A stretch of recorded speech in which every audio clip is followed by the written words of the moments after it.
want the change. We want their thinking. We want everything to change. Because now, if a police stops you in Nigeria, it might be your last moment. You start making a video, and at the end of the day, you might be gone. The corruption is too much.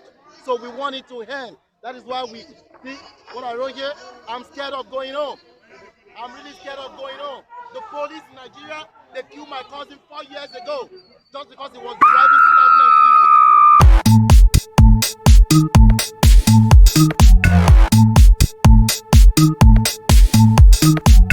I'm Chuck Black, and this is the Age of Ingenuity, our weekly chronicle of Canada's current innovation economy. And last week, Al and I went to the October 17th, 2020 Freedom Protest at Dundas Square in Toronto, Ontario. We thought it was a big deal, and so did most of the 10,000 or so protesters in attendance. But there wasn't a lot of coverage in the legacy media. And we're going to talk about that as well. And I'm Al Calder. And it seems like there are a lot of good people objecting to a lot of bad governments. While covering the freedom protest on Saturday, I came across a completely different, but just as important piece of protest taking place at the same place at the same time. Given that piece of synergy, we're also going to talk about the anti-SARS, anti-Nigerian police brutality protest held at Dundas Square on Toronto, October the 17th, 2020. But before we get started, I want you to remember to like, to comment, to share, to subscribe, and support this vidcast on Patreon and PayPal. And with that said and done, here are the stories we're currently tracking. And our first story is perhaps my favorite first story ever in any show we've ever done. It's the October 17th, 2020 Age of Ingenuity post, the October 17th, 2020 Freedom Protest March at Dundas Square in Toronto, Ontario, which is actually something that you and I recorded on that day. And it's essentially a 20-minute long single take. It's an unedited video of protesters walking by a stationary camera. And it's absolutely essential viewing for people who think there were only a few hundred protesters in attendance. It's a good overview of the actual crowd size and the people who were there. Or Chuck, if I might, or as City News described it, at least 100 people. Yeah, I think there's at least 100 people in that single shot. Don't you think that? Well, I said it to my friends, and I said, are they this shitty at line or are they shitty at counting? I don't know. I look to the best in people at this point. I think it's just a question of, we're going to get into this a little bit later on, but the people in the media don't go outside, and because of that, they miss all the important stories. They have no idea how to count, so they guess, they imagine, they fantasize, they look to Twitter, and this is what they get out of it. Yeah, they do study modeling on this then, right? No, I absolutely. And as a private aside, this is our best viewed video on our Age of Ingenuity channel on YouTube. I'm very pleased with it. We did it with a very standard Samsung S10e camera that I held in my left hand without any fancy bells and whistles. And if you look at the original video, you will see audio there. There's music playing in the background, and it looks like everyone's having fun. Now, for those of us who are interested in learning a little bit more about what was discussed that day, I would encourage taking a look at the October 17th, 2020, the Line Post, the Toronto Line Post. That's a link we'll include in the show notes below. And it's a pretty good recording of the speakers and what they discussed on that day. And I personally think it's noteworthy that the speakers didn't just talk about wearing masks. This was how they were categorized in the media, just people who are anti-masks. And that is so foolish, that is so silly, because there were like a dozen speakers there. They didn't just talk about wearing masks. They also discussed things like the lack of federal and provincial data supporting any extension of the lockdown, things like cases versus actual illnesses. Cases have gone up, actual illnesses, hospital admissions, real deaths haven't gone up. And this is dealt with in a variety of different sources that we're going to include in the show notes. They also talked about the constitutionality of the lockdown under Canadian law. The best person who talked about that was someone we interviewed a couple of shows back, Pastor Henry Hildebrand. He's a fiery orator, and he did a good piece on the constitutionality of the lockdown under Canadian law. There were also people up there talking about job losses and business closings resulting from the lockdown and its effect on our pocketbook. There were people who noted that Walmart remains open and highly profitable, but churches, nightclubs, bars, gyms, restaurants, places for public gatherings are all closed down. That's absolutely affecting people. They also talked about the unbelievable growth of the Canadian deficit. Things are noted publicly in other media, such as the October 16th HuffPost article. Canada's budget deficit has grown by more than any other G20 country amid the pandemic. And that article notes that we're up above, we spent like $1 trillion since January of this year mitigating the pandemic, and we're going to keep going. We've spent more than any other major Western economy, and we're running out of money at some point. And there were also people there who talked about the growing effect of the lockdown on mental health, the primary and secondary education for our children, and about childhood in general, how it's so completely screwed up since kids aren't allowed to play or socialize or even talk with other kids anymore. And I would say the protests came only one night after 5 members of the organizing committee for the protest were arrested, charged, and then released while at dinner in a Toronto hotel. And I believe you covered that, Al. We posted that separately on October 17th under the title, 5 members of the line were arrested in Toronto last night in advance of Saturday protest march. And you got an interview with George, what's his last name? Roche. George Roche, and he provided some information on that. Well, you go. So, well, the thing is, here's what happened then, Chuck, is that we realized that this is going to be a really big event, and that there'd be no quote real journalists there, and so we went out to see who was there ahead of time and see what we can get interview wise, and we talked to George, who was the executive director of the Line Movement. And he had a lot of stuff to say, and he talked about what happened the night prior to that, getting arrested. You know, what a world. That was one of the best days of protesting wise that I've had, for sure, as a journalist. To be fair, we came there early. We got a really good story. We got people who wanted to talk to us. I don't see why no one from the Star came, no one from the Sun came, no one from the Globe and Mail, no one from the National Post. Rebel Media was there. Rebel Media is pushing out some serious good stories about this as well. I have respect for Rebel Media. Post Millennial was there. 1 or 2 other alternative sites were there. But the major media, the legacy media, isn't there. And you can still see people walking by in the background.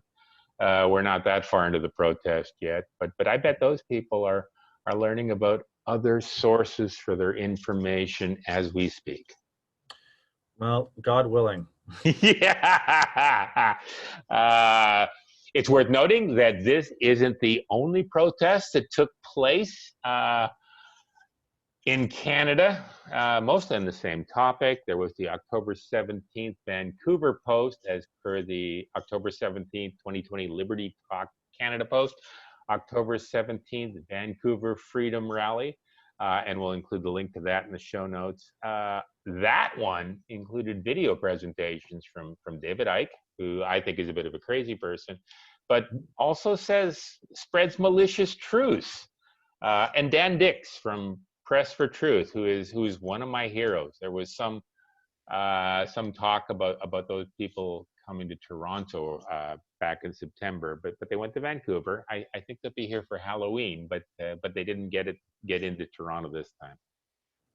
Well, that's cool though. I like Dan Dix. Absolutely. I think he does really good work. Yeah, Uh, me too. I would argue that other protests going on recently in Toronto include something that we stumbled upon by accident. The Toronto anti-SARS protest in Toronto. So It was profiled in the October 18th Toronto Star Post. Hundreds marched the street for end SARS protest in Toronto.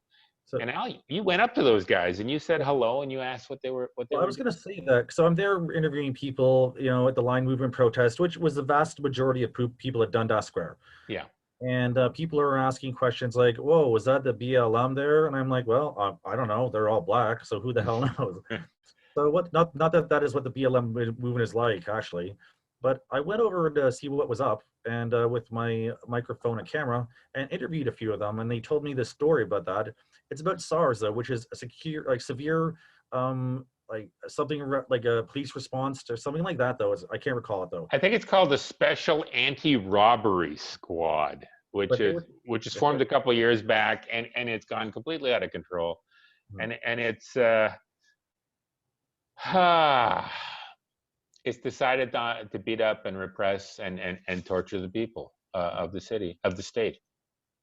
Exactly. That's the thing. So those guys had a lot to say then too, which was and it wasn't as if I was trying to find out why they're there in the same spot as us. It's just like, well, it's Dundas Square. What are they going to do, right? Yeah. And they went the other direction than the line movement went, and I went and got caught up with them and stood in the middle of this for a bit and got some good video of it. You got some good interviews too. Good You interviews, got exactly. 3 interviews, didn't you? I had a few interviews, and there's one guy that had the tattoo. He said, "Check out my tattoo," kind of thing, right? Yes, yes. And he was he was all right then. I can't recall his name then. And another interview as that I had was the why are you guys here one. I asked initially then why are you guys here then, right?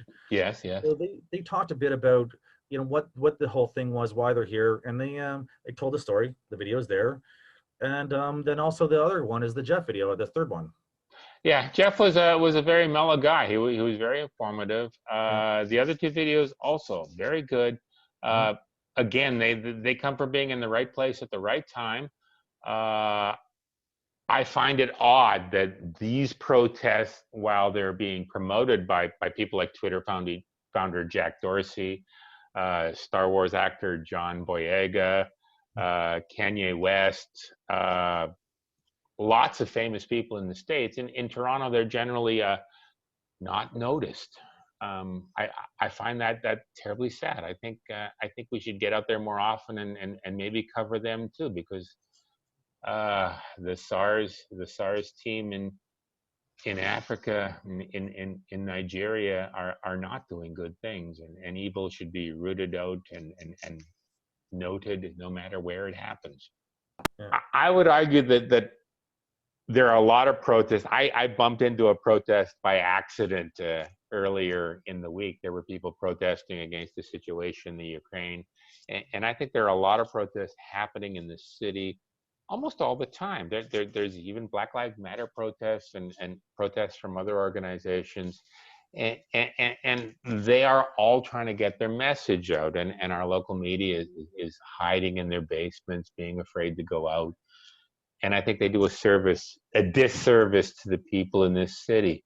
But I also think that protests are never the only solution. They're just the first step in a long road. And to that, I referenced the 2019 Carnegie Endowment for International Peace PDF book, After Protests, Pathways Beyond Mass Mobilization.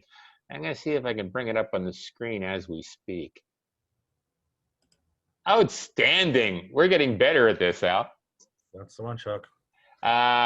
This article, actually, it's a book. It's 100 pages. It suggests several alternative paths based on case studies of recent events in Egypt, Turkey, Armenia, the Ukraine, and other places. These are case studies listing things people can do after and during the protests. And I think something like this is absolutely worthwhile to learn, because protests are a way of gauging the interest of the populace in change, but they're not necessarily going to generate change on their own. Does that make sense, Al?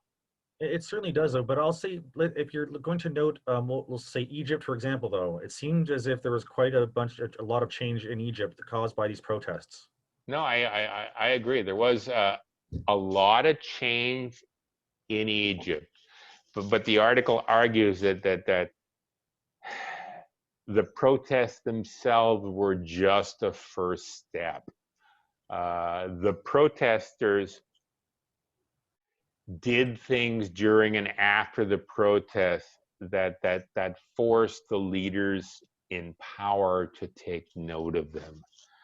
For example, one of the things the protesters did during and after the protests were they moved into mainstream political activities.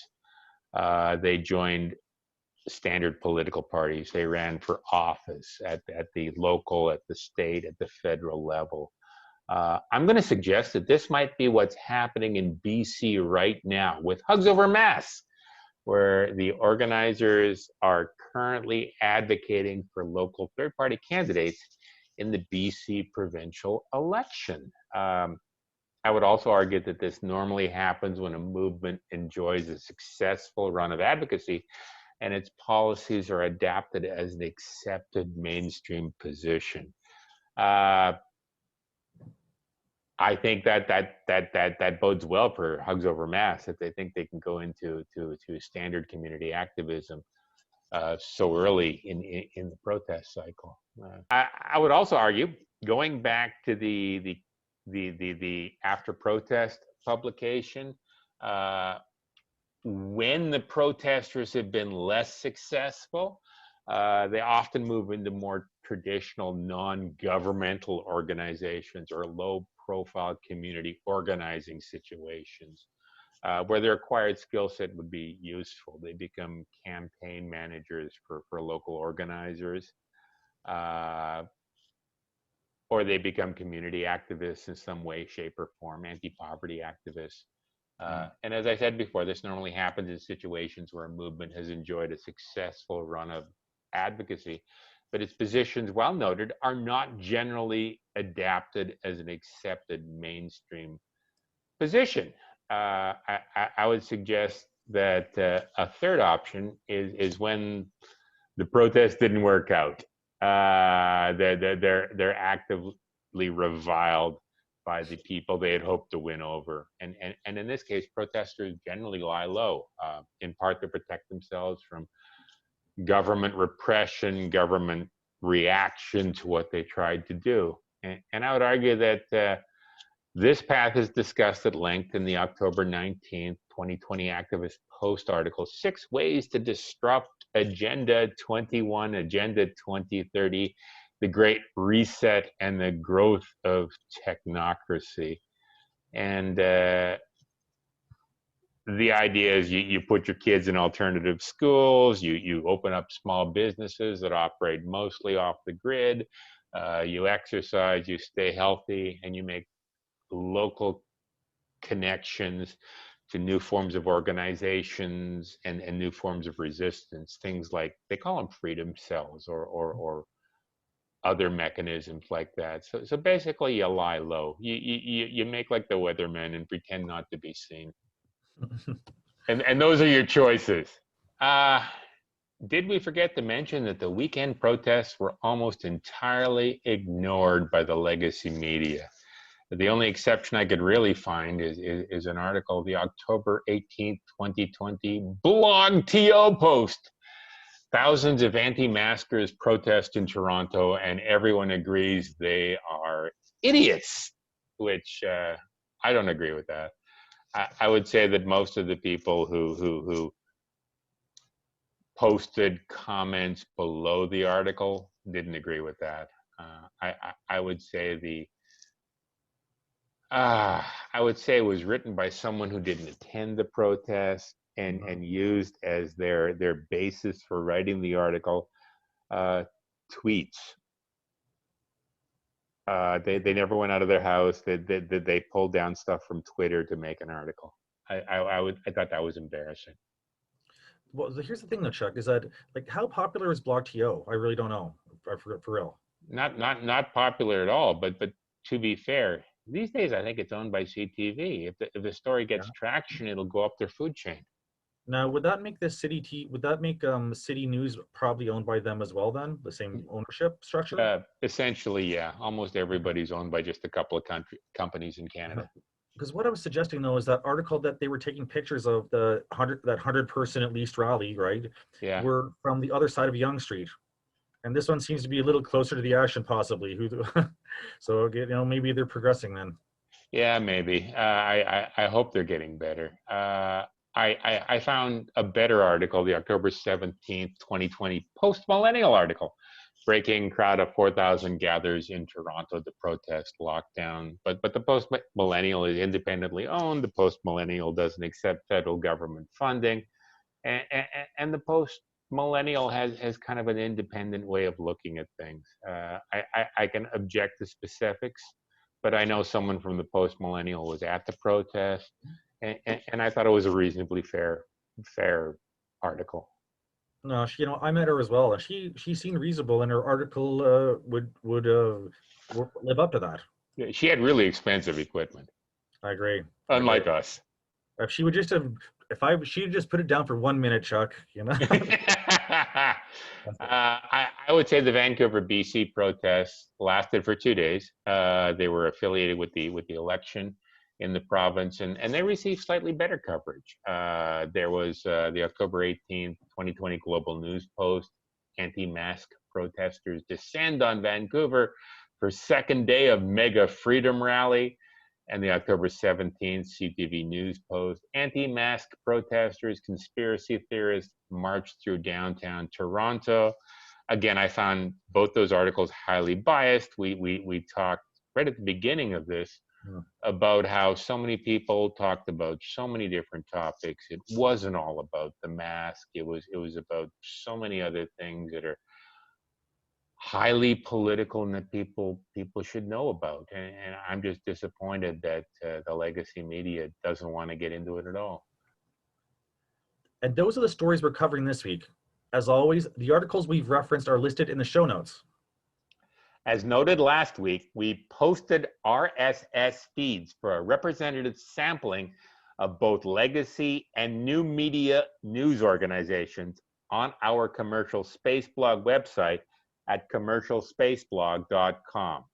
Check it out. It's in the right-hand column, and it's one-stop shopping for multiple and often contrary news perspectives.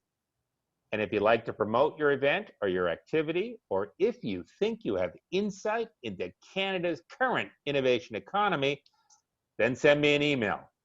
I'm at chuck.black@protonmail.com. And we're currently on YouTube and BitChute and hope to be on other platforms soon.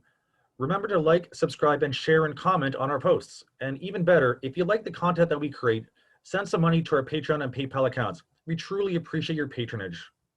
And that's all for this week. We'll be back next week with more stories covering our current age of ingenuity.